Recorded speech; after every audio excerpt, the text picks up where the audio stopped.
Tenho 20 minutos para provocar algo que vai mudar a história da tua família. Você está comigo? Eu quero puxar você para um lugar, mas você tem que me ajudar e vir junto também. Amém? A função do pregador não é criar nada novo, é lembrar daquilo que a gente nunca deveria esquecer.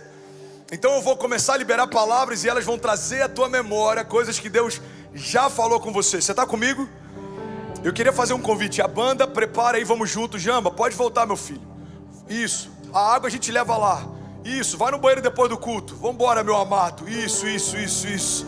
Lafa, você está comigo aí? Você está comigo, Samik? Tem um incendiário comigo aqui nessa manhã. Eu preciso de pelo menos 30 incendiários. Alguém apaixonado por Jesus. E eu queria inclusive te fazer um convite, irmão. Se uma palavra entrar no teu coração, cara, levanta, fica de pé, fala: Preach, pastor, come on, so good. Eu amo isso na igreja americana. Na verdade, a gente precisa ensinar a eles como faz. A gente tem fome por Deus, a gente carrega algo que é diferente. Deus nos deu algo diferente, você crê nisso? Então coloque isso para fora. Deus falou com você, reaja a isso. Deus provocou algo em você, reaja a isso. Você está comigo ainda? Diga amém. Domingo passado eu preguei em Coral Springs uma mensagem que ela fluiu. E para mim é uma das mensagens mais poderosas que eu tive a oportunidade de comunicar. Eu falei um pouco sobre o Deus do exagero. E se você não ouviu essa mensagem, a gente vai colocar essa semana no nosso canal e você precisa ouvir. O Deus do exagero. Pessoas questionam isso, mas eu acredito que a medida de Deus em tudo que faz é o exagero. Deus é exagerado. E a pergunta que a gente precisa fazer é: quem disse que exagero é ruim? Quando tudo aquilo que Deus faz é bom. A medida de Deus é o exagero. Me explica a graça se não for através de uma medida de exagero. Me explica um Deus que fez todas as coisas e se diminuiu para o tamanho delas, para caminhar ao lado delas, se entregar por elas e logo depois vir habitar dentro delas. Me explica se não é o exagero, o amor furioso de um Deus que invadiu o inferno, permaneceu em meio à morte por 3 dias, mas logo depois ressuscitou. Irmão, me explica se não é exagero. Um Deus que pega alguém que não gosta de igreja e chama para plantar a igreja. Ou alguém como eu e você, que não tínhamos ideia do que Deus estava reservando, e Deus nos levanta como improváveis no meio de uma geração. Isso é exagero. Declara comigo, diga: a medida do meu Deus é exagero. Eu queria fazer um convite, todos os voluntários aí no final, ó, vem pra cá, vamos queimar junto. Vamos pra cima, vem pra cá, vem pra cá. A medida de Deus é o exagero. Então o tema da mensagem de hoje é: provoque os seus milagres. Fala pra quem está do seu lado: irmão, você precisa provocar os seus milagres. Sacode quem está do seu lado: irmão, provoca os seus milagres. Irmão, olha para mim.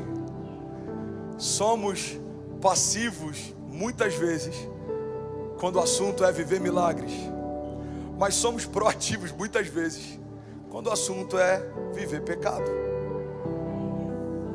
Porque ninguém traiu a sua esposa sendo carregado até lá e fazendo o que não queria. Alguém decidiu fazer.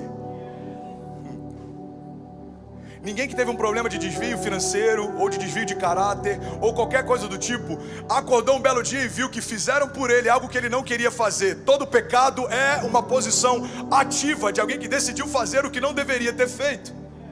Mas o que é interessante é que muitas vezes somos ativos para viver pecado, mas somos passivos para viver milagre. E eu quero provocar você para que você provoque os seus milagres. Olha para mim.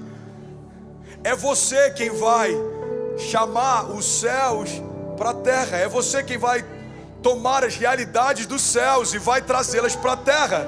Tem uma frase do Bill Johnson, um conceito dele a respeito de fé que eu amo. Ele diz: a fé significa se apossar da realidade dos céus e colidir violentamente com as realidades ao nosso redor, porque um reino inferior não resiste. Então não tem doenças no reino do meu pai, eu tomo posse e trago essa realidade para minha casa. Não vai ter doenças na minha casa também. Se elas vierem, já foram vencidas na cruz do Calvário. Isaías 53 é uma realidade. Não há falta de nada no reino do meu pai. Aquilo que homens morrem aqui para conquistar, o meu pai usou para pavimentar as ruas dos céus. Então se não tem falta na casa do meu pai, nada vai faltar na minha casa também. Irmão, fé não é passividade, fé é proatividade. Cara, essa mensagem, ela pode mudar a história de alguém que depende de um milagre, mas está esperando que Deus faça de acordo com a sua necessidade. Olha para mim, irmão, milagres não são uma resposta de Deus à sua necessidade. Milagres são resposta de Deus à sua fé. Tudo é possível ao que crê. Porque se milagres fosse uma resposta de Deus à necessidade, nenhuma necessidade existiria. Fome, suprida. Medo, suprido. Falta, suprido. Mas não é assim que funciona. Não é assim que funciona. Por quê? Porque os céus não respondem a necessidades, os céus respondem à fé. Tudo é possível ao que crê. Se você crê e não duvidar, assim será feito. Se as minhas palavras permanecerem em vós, se vocês permanecerem em mim, me pedirão o que quiserem e lhes será concedido. Se você crer e não duvidar, Deus está deixando claro em vários momentos. Jesus, ele libera essa chave para nós. Ele diz: olha, eu estou entregando para a igreja as chaves do reino, e o que ligarem na terra terá sido ligado nos céus. O que desligarem na terra terá sido desligado nos céus. Então Deus está dizendo: a chave está com você. Não reclame de milagres que não existem, se você não está se movendo para que eles nasçam. Você não pode reclamar do fruto das escolhas que você não fez. Você não pode reclamar da ausência da sombra das árvores que você não plantou. Você não pode reclamar da ausência dos milagres que você não trouxe à existência.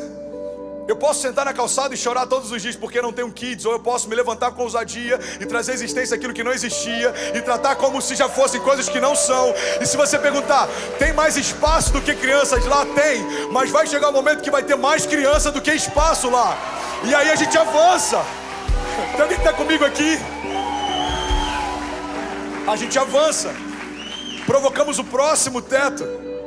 E aquilo que um dia foi teto se torna piso. E quando isso começa a acontecer, eu vou usar um termo sobre duas aspas para que não seja mal interpretado. Isso é viciante. Irmão, viver milagres, caminhar com Deus, depender de Deus, confiar em Deus, não existe nada mais seguro do que correr riscos com Ele.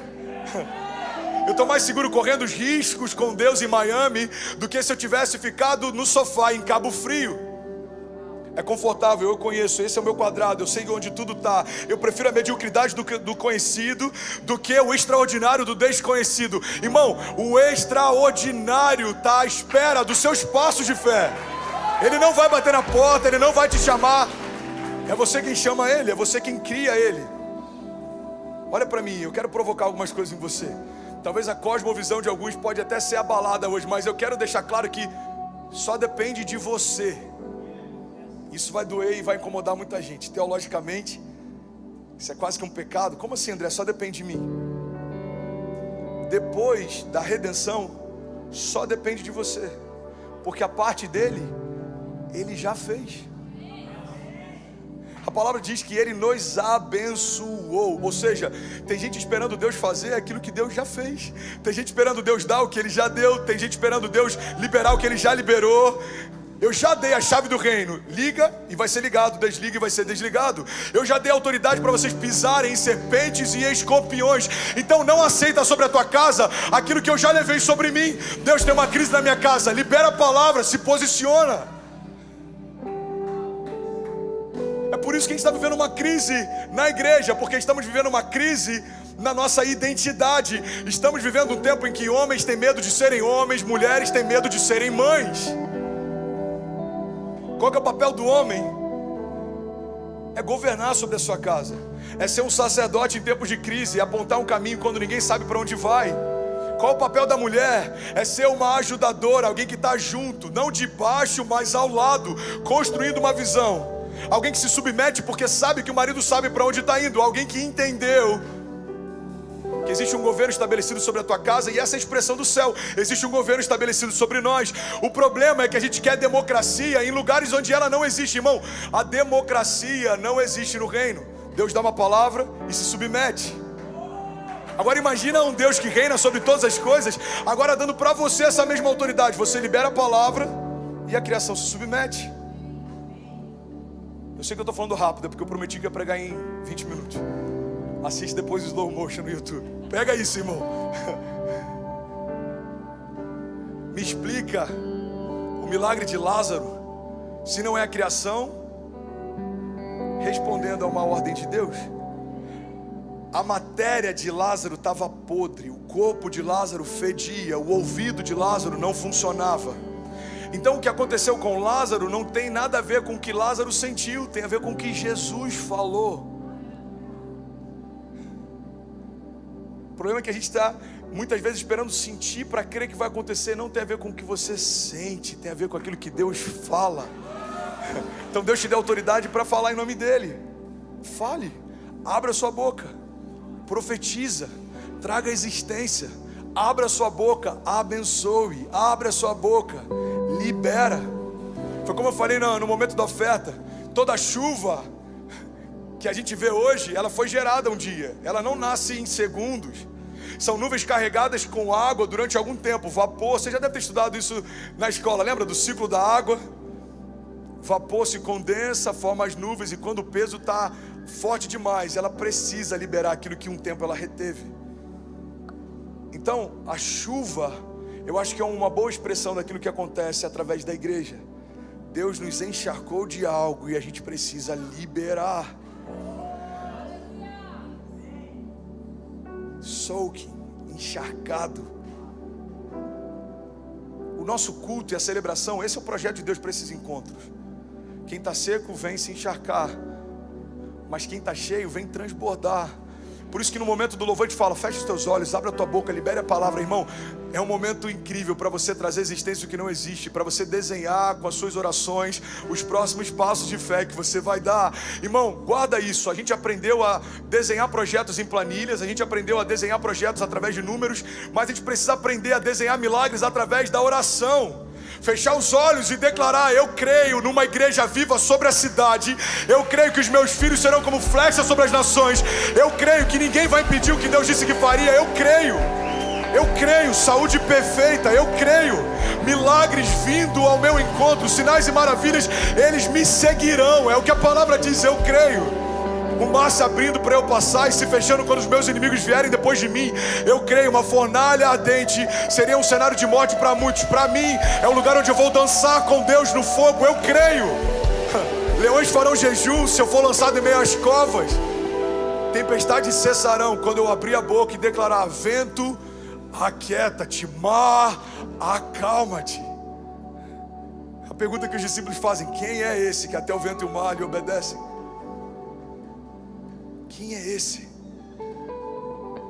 Sabe quem é esse? É o que habita em você. O Zoe, a própria vida de Deus, o DNA de Deus, a essência de Deus, o poder criativo de Deus habita em você. Abra sua boca, irmão. Provoque milagres. É sobre isso que eu vim pregar nessa noite. Sabe, a gente fez algo na igreja ao longo do tempo sem perceber que eu acho que limitou muito o nosso entendimento a respeito do poder da oração. Nem todo mundo gosta de orar, então vamos criar um ministério de intercessão e eles oram por nós. Mas a verdade é que a intercessão não é algo específico para um ministério, mas é algo que Deus liberou para cada um de nós. Você sabe o que significa intercessão? Significa entre sessões. Um intercessor é alguém que está entre sessões. André, que sessões são essas? Os céus e a terra. Você é o canal de condução entre os céus e a terra. Então o intercessor traz à existência o que viu dos céus, e isso agora passa a ser visível na terra.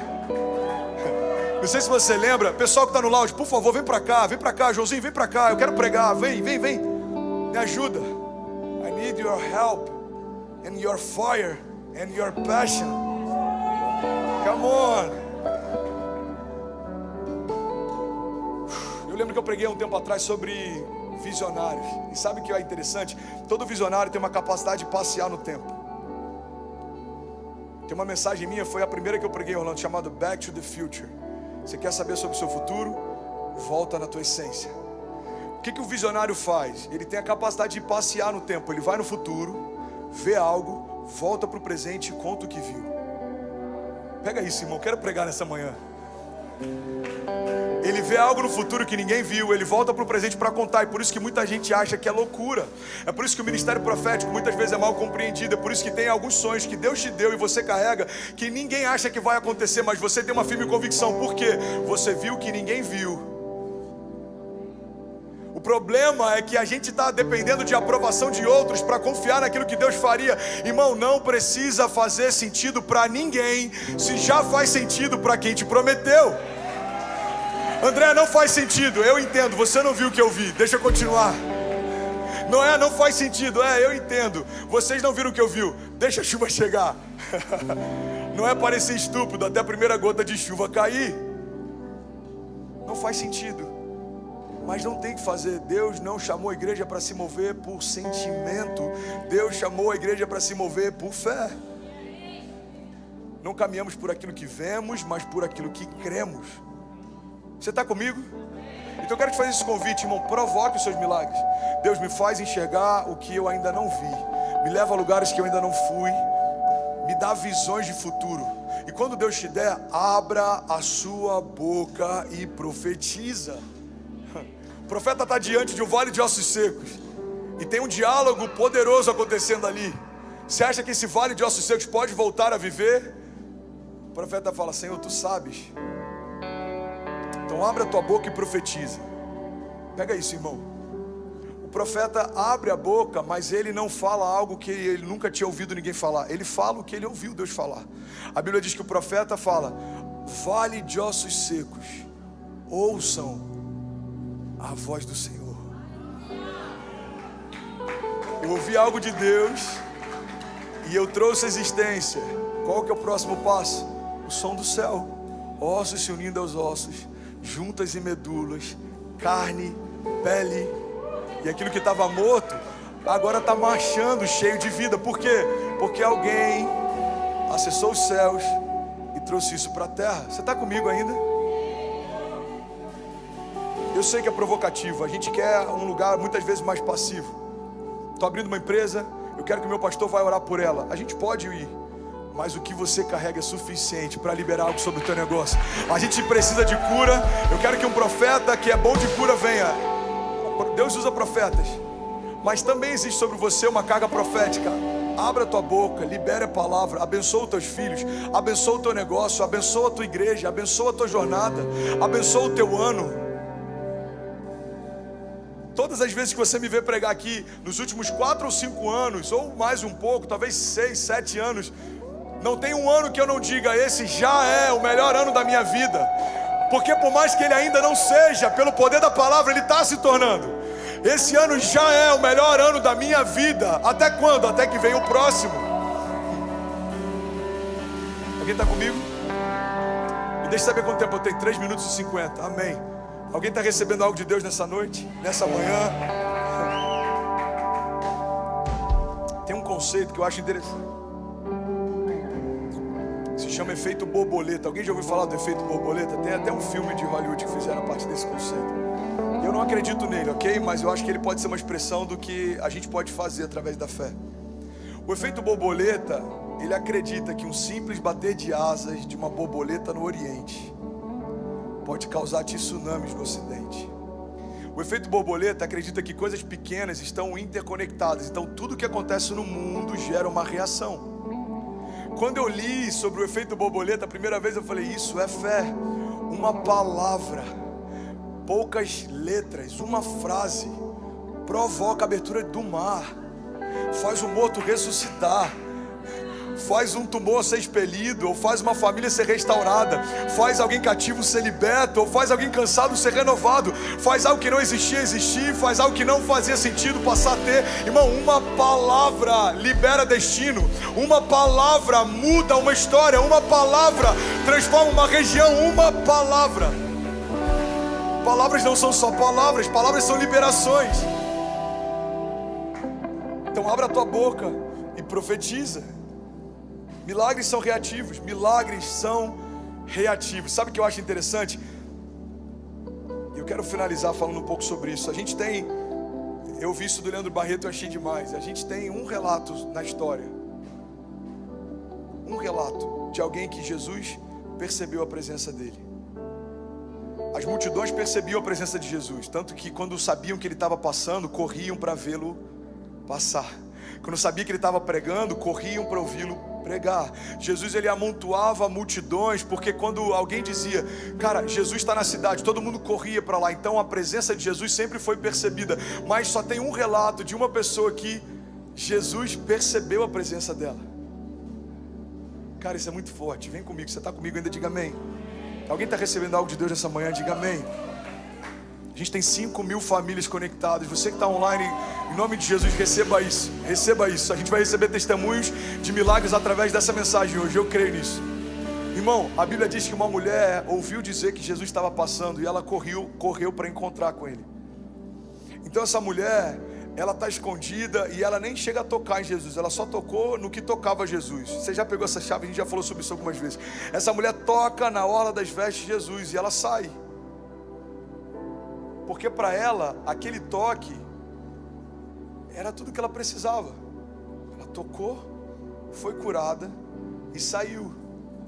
Só que a fé dela provocou algo em Jesus. Jesus para a multidão e fala, peraí. Alguém me tocou. Aí os discípulos, a Bíblia fala sobre isso. Eu imagino que eles devem ter ficado, alguns deles, Pedro provavelmente até um pouco revoltado. Jesus, você está brincando, tem milhares de pessoas te comprimindo.